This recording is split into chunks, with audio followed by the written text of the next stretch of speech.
What it do, y'all? What it do? Speaky Clout Podcast. Your boy Mike Sears coming at y'all with the album review.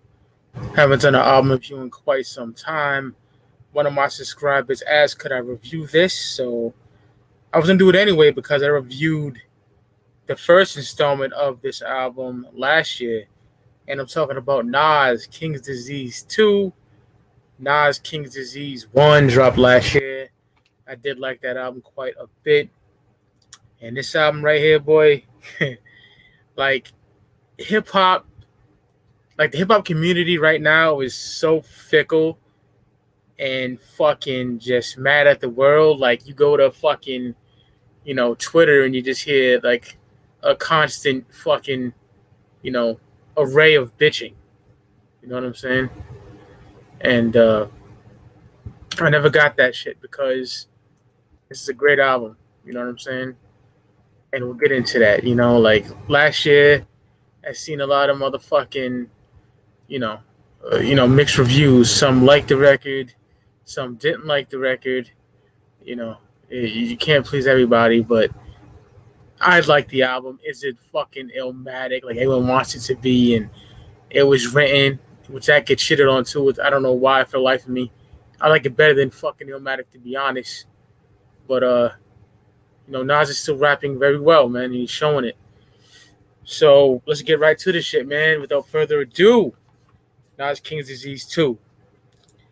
First track, we get The Pressure. Dope beat by Hit Boy. Love that bass line. What a good bass line that is, man. Nas is riding the beat smoothly. Love how he uses the Godson across the belly line from Ether. The beat switch is crazy. On here towards the end, Nas also touches on police brutality on here. Great way to start off the album. I think that's a great beat, and Nas rides that shit perfectly. One of my favorite tracks on the album, we get Death Row East. Nas touches on his 1996 beef with Tupac on this track, talking about when he seen Pac and ended the beef, squashing it. I love this line right here. There's a rumor that spread I like to address. Pac was never set up by Stretch. Stretch Walker, Live Squad. He was a good friend of Tupac, obviously. He's on Strictly for My Niggas. He's on fucking Pain off the Above the Rim soundtrack. Various amounts of songs with Pac. Dope voice. He was good friends with Nas, too. He produced tracks off It Was Written. And, Nas was good friends with him, so he addressed that because that was rumors, you know what I'm saying? The Quad Studio incident that Stretch set up Pac, which didn't happen. Nas also explains that he flew down to Vegas during the Street Dreams video. He was going to link up with Pac and, continue squashing the beef. But unfortunately, Pac passed away. At the end, Ed Lover is at a Nas show from 96. Nas stopped the show and addressed that Pac died. There's footage of that on YouTube. Check that out. But Death Row East is fire, man. Such a good song. Really like that song. And then we get 40 Side. A lot of, a lot of boom bap. Backpacking niggas might not like this shit. I fucks with it. I'm 35 years old. I'll be honest, trap isn't my favorite genre of hip hop, but Nas really, he floated on this shit. Dope trap beat by Hit Boy. Might not like, a lot of heads might not like this, like I said before, but I don't mind it. Nas trying something new. I love when he says, only island that my niggas knew was Rikers or Staten. Dope shit. So 40 Side is good with me. I enjoy that song. Now, EPMD 2, featuring Eminem and EPMD. Man. On Twitter, I said that I didn't mind Eminem on this track. I don't know what the fuck I was thinking. Now, is it a good verse? Fuck no. I was just saying it's not as bad as Eminem's verse, on Bang with Conway the Machine. And they put it on What Machine Gun Do, which really pissed me off because that verse is atrocious. Griselda's some, real thorough street dudes, and this nigga comes with the most geekiest shit ever. That was a terrible verse, but this verse is still terrible. You know what I'm saying? He's just saying a bunch of nothing. Like, he crams all these words in 16 bars, and it just sounds like shit. Eminem is whack now.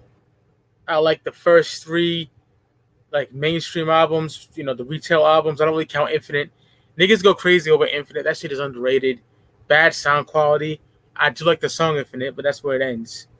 You know, Some Shady LP, Monster Matters LP, The Eminem Show. Love those records. Really do, but I'm burnt out on them. You know what I'm saying? And I'm not an M fan right now at all. So, yeah, he's trash on there. But EPMD, Eric Sermon and Paris Smith going back and forth, trading bars. That was dope. Nas does great on here, too. If Nas added Redman instead of Eminem, it would have been way better. So much better. So, EPMD 2, not a big fan of it. It could have been better. You know what I'm saying? But I do like the song If Fucking Eminem Was Erased. Now we get Rare. Oh, man. Rare is an amazing song. Dope beat by Hit Boy. You know, Hit been giving y'all, like, boom bap. And y'all still complain. I don't get it. You know what I'm saying? Definitely one of my favorite songs on the album. The beat switch is super dope, too. Great song. Dope video. Rare is crazy. Great song. Now we get YKTV. You know the vibes, featuring a Boogie with the Hoodie, stupid ass name, and YG. Not too crazy about this joint. The beat is decent. Not a fan of a Boogie with a Hoodie at all. YG just lost me, which is sad because I love his first 2 albums. I consider them modern day West Coast classics, you know? But he didn't do very well on here, and it's a throwaway song, I'll be honest. But now we get to the good shit. Number 7, we get to Store Run. This track is so good, y'all. One of Nas's greatest songs in years. So I'm clean as a whistle, drinking premium liquor in between 2 Argentinian sisters. The beat is superb as well. I love when he says, how you expect to get love if you don't show none? I should send one of you little niggas on a store run. Jesus Christ. Love that shit. I should send you little niggas on a store run. I love that shit. I'm from the era of razor blades and coke dust. People living with no trust. Champagne in the soap suds. This nigga Esco is crazy on here. Store Run is one of his greatest tracks in years. Abso-fucking-lutely. Love that shit. Great song. Now we get to Moments. Moments is fantastic. Great song. Another standout for me. Sassy models, the curviest. Brothers you know from the sandbox will do you the dirtiest. Like, now it's just talking, about moments you can't relive. Archbishop of Sharp Spitting. A representative of Martin's dream coming true. Quotables, man. Nasir with the motherfucking quotables. Absolutely love that song, Moments. That's one of the favorites I noticed from the heads talking about it online or whatever. Now we get Nobody featuring Miss Lauryn Hill, the legendary Lauryn Hill of the Fugees. Everybody knows Lauryn. Definitely one of the dope songs on the album. When I first heard this, I was hyped, man. Really hyped. Hearing Lauryn Hill rapping on here, like Nas does this thing on here, but Lauryn Hill steals the show for me. But let me give it to you balanced and with clarity. I will never turn myself into a parody. Definitely the surprise of the year, y'all. Lauryn Hill spitting. Like, some niggas are so angry and fucking, not happy with life that they just hate on everything. They hate on this. They hate on Lauryn. She didn't write that. The shit's trash, I don't get it, man. I don't get it. But it's a great song, man. And Lauryn Hill did a thing. So now we get No Phony Love featuring Charlie Wilson. A lot of production on this shit, Not one of my favorites on the album, but not a horrible song by any means. It's just not one of my favorites, you know what I'm saying? But still decent. No Phony Love featuring Charlie Wilson. And then we get Brunch on Sundays featuring BLXST. I don't know these new niggas like that in the mainstream. I don't know I don't know how to pronounce that shit. The beat on here is wavy. Nas is on his smooth shit on here. Dope song for sure. I fuck with Brunch on Sundays for real, for real. Good song. Now we get Count Me In. Jesus. Really dope song. Production is on point on here. Nas is rapping very well on here. Ain't worried about none of them. They bleed how I bleed. That is some real shit. Nas can say the simplest shit and make you think and just live by them words. Like on Stillmatic intro back in 01, the nigga was like, I move forwards, never backwards. Like, you take that with you to life. You know what I'm saying? Love that shit, man. So, yeah, Count Me In is a great song. Composer featuring Hit Boy. Smooth beat. Hit Boy had a decent verse in here. It sounded like Nipsey Hussle and shit. It was fly, though. Nas comes on the track, spitting some knowledge. Composer's a good song, for real, for real. I fucks with it. And My Bible, track 14. You know, Nas speaks on life's ills and, you know, street shit as well as religious shit. The beat is crazy. I take it as Nas is saying his music is his Bible. And you can have that Bible and learn from the shit he's talking about in there. You know what I'm saying? That's what I got it as when he was spitting. Dope song, for real. Close to the end of the album. Now we get the final song of the album. Nas is good. Hit Boy's production on this album is very good to me, man. I'm being honest.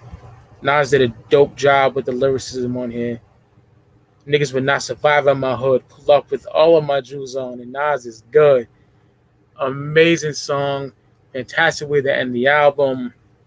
Now, you know, Clout does it, man. We give the album the Source mic rating and the top 3 tracks. So the Source mic rating for this record, I would give this a strong 4. Even though there's like 3 tracks I can do without.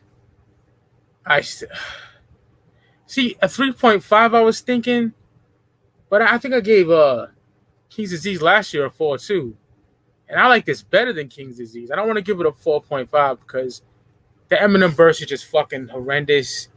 And that, you know, the vibe song I'm not really feeling. But put it this way, y'all. Like, this is a lot. Ready to Die is my second favorite rap album of all time, right? But I don't like Friend of Mine. And I still give that a 5 micer. You know? So I'm going to give it a 4, man. 4 to 4.5. I'll keep it at a 4 right now. I'm feeling a 4 right now, right? He's rapping very well. Okay. Niggas want Nas to rap like it's 1994. You know? Niggas want him to rhyme like he did on Represent and on fucking Halftime and shit. Niggas want him to rhyme like it's 96 when it was written. Like, you know, Nas is late to mid 40s. Like, let him live. He's successful and he's producing quality content. You know, the first thing niggas will say, we need that premiere album. I would love the premiere album too. It was announced in 2006 and still ain't out yet. Niggas is still clamoring onto that. If we get it, that'd be amazing. If we don't, we don't. You know, it's 2021. Nas is making good music. Okay? I'll be honest, I did not like Nasir. Okay? I like 2 songs in there. What's it called? Adam and Eve and motherfucking Bonjour. And then Lost Tapes 2 I didn't like. I don't give Nas too much trouble for Lost Tapes 2 because that's like a unreleased project, right? But niggas really be going crazy. And I just think like Nas ain't 24 in Queensbridge no more, but with a 40 in his hand and a blunt with jungle and shit. Like, he's living the life. Let him live. You know, his daughter's grown. He's happy. Hit Boy's a dope producer, yes. My uncle's in his early 50s and he think Hit Boy's great. Like, he loved Burden of Proof, as did I. You know, Hit Boy is dope to me. And the first King's Disease album is great, and this is even greater. Top 3 songs for me on the record. It would have to be Store Run, definitely. Second, Moments. Third, Death Row East. It was a toss between that, Death Row East, and Nobody with Lauryn Hill, but I got to go with that, what I just said. I got to go with Store Run, and I got to go with Death Row East, and Moments, but I put Still Run, Moments, Central East. There you go. That's my top 3 songs on the album, and it's a full micer for me. I'm thinking about doing more album reviews like the Rome Streets and Future Wave, Razor's Edge.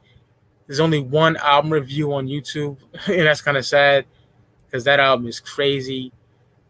Speak Clout podcast live every Saturday, 6 p.m. Eastern Standard Time. You can catch me on Goons Clout Gallery on Fago Lovers, where we talk about shit in the Juggalo world, top 5, videos, songs, whatever the fuck. UFCD, catch me on that. I'm Studio 17. That'll be returning soon. Catch me uploading my Dolo shit on here. You know what I'm saying? So, yeah, man, I've been a Nas fan since fucking it was written. You know what I'm saying? Well, before that, because I didn't start collecting cassettes until 95. In 95, It Was Written was the first album that, came out since I was a Nas fan. But Nas is quite possibly my favorite rapper of all time. Between Nas, Ghostface Killer, and the Notorious B.I.G. Like, it's hard, man. I would say Nas is the greatest lyricist of all time. I stand by that. And Nas is definitely, I would say, he's my favorite rapper of all time. Yeah. Right now, yes. Second, Ghostface. Third, Big. It's crazy because it fluctuates always. First, it was Biggie was my favorite rapper. Then Nas and Ghost. But I don't know. Nas, Ghost, and Big. In 2021, that's my top 3. But yeah, man, King's Disease 2. I want to get the CD. The CD isn't shipping until fucking, was it February or some crazy shit? I don't know, but I seen it on the store, and I'm like, really? That long? It should be out already, you know what I'm saying? I would love to have it. But King's Disease 2, decent album, man. Fuck decent. Great album. Fuck am I talking about? Great album, man. So, about to wrap it up. It's 1:06 a.m. So I'm like kind of tired. So let me get off here now. Hope y'all niggas enjoy this, man. I'll be back with some more reviews. Speak Clout podcast every Saturday, 6 p.m. Eastern Standard Time. And I will see you motherfuckers on the flip side. Peace, y'all.